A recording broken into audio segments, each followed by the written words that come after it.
व्युत्थान काल में सिद्धियां प्रकट होती हैं, वे वास्तव में सिद्धियां हैं, किंतु कैवल्य प्राप्ति के लिए उतनी ही बड़ी विघ्न है जितने काम, क्रोध, लोभ, मोह इत्यादि।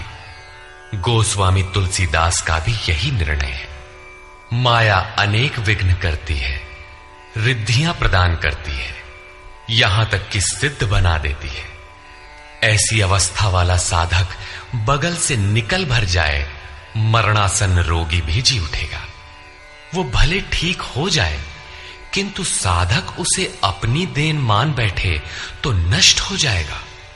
एक रोगी के स्थान पर हजारों रोगी घेर लेंगे, भजन चिंतन का क्रम अवरुद्ध हो जाएगा और उधर बहकते बहकते प्रकृति का बाहुल्य हो जाएगा। यदि लक्ष्य दूर है और साधक कृपा करता है, तो कृपा का अकेला आचरण ही समितिंजय समूची सेना को जीत लेगा। इसलिए साधक को पूर्ति पर्यंत इससे सतर्क रहना चाहिए। दया बिनु संत कसाई, दया करी तो आफत आई। लेकिन अधूरी अवस्था में यह विजातीय प्रवृत्ति का दुर्धर्ष योद्धा है। इसी प्रकार आसक्ति रूपी अश्वत्थामा, विकल्प रूपी विकर्ण और भ्रममयी श्वास ही भूरि श्रवा है। ये सभी बहिर्मुखी प्रवाह के नायक हैं।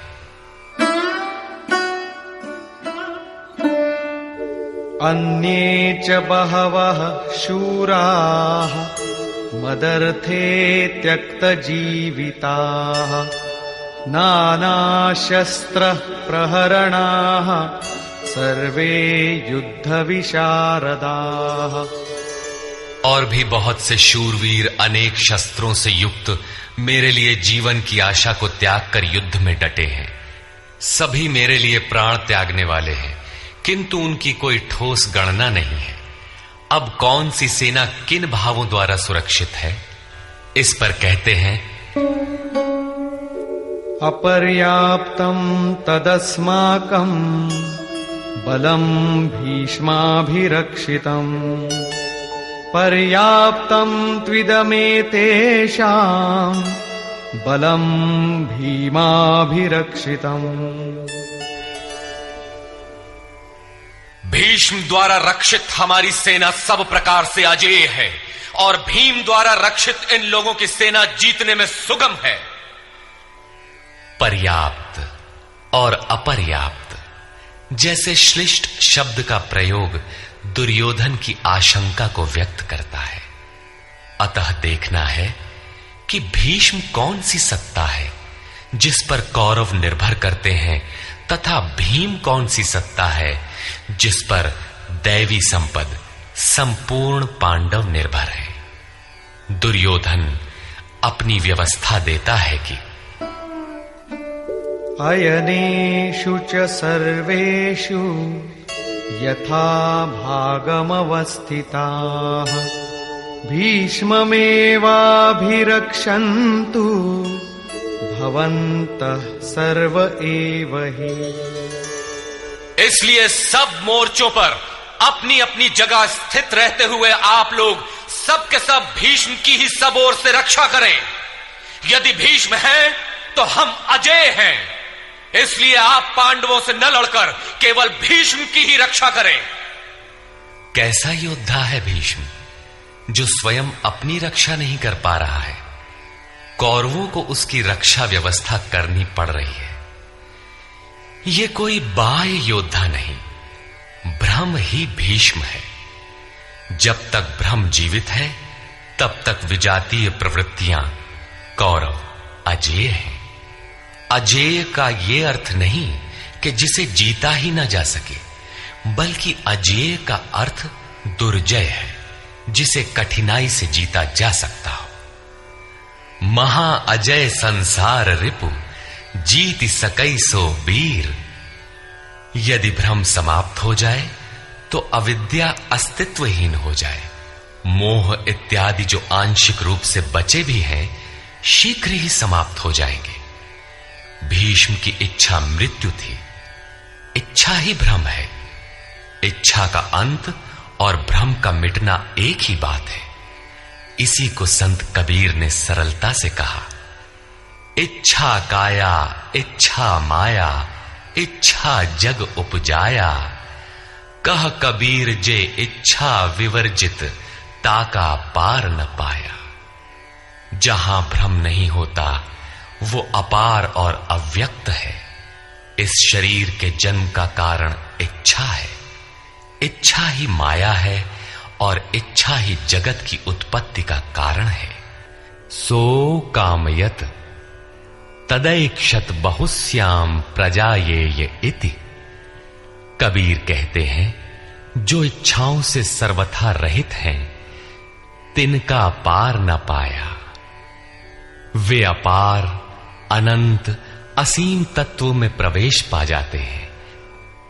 यो कामो निष्काम आप्त काम आत्म कामो न तस्य प्राणा उत्क्रामंति ब्रह्म व सन ब्रह्माप्येति। जो कामनाओं से रहित आत्मा में स्थिर आत्म स्वरूप है, उसका कभी पतन नहीं होता। वो ब्रह्म के साथ एक हो जाता है। आरंभ में इच्छाएं अनंत होती हैं और अंततो गत्वा परमात्म प्राप्ति की इच्छा शेष रहती है। जब ये इच्छा भी पूरी हो जाती है, तब इच्छा भी मिट जाती है। यदि उससे भी बड़ी कोई वस्तु होती तो आप उसकी इच्छा अवश्य करते।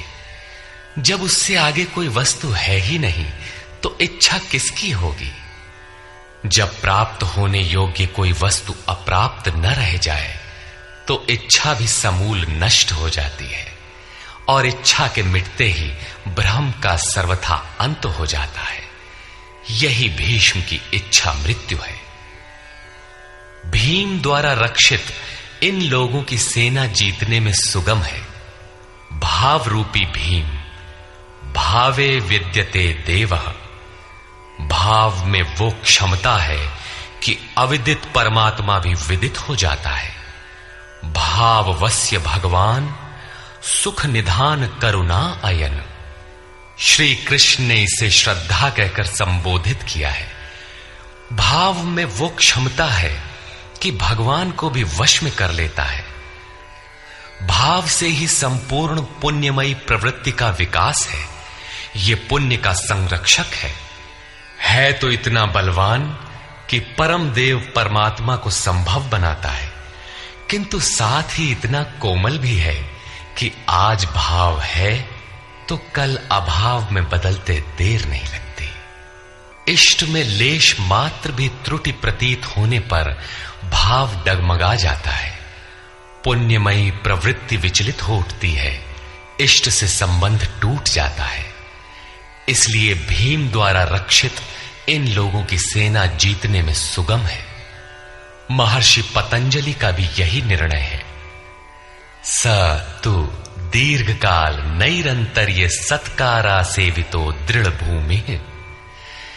दीर्घ काल तक निरंतर श्रद्धा भक्ति पूर्वक किया हुआ साधन ही दृढ़ हो पाता है।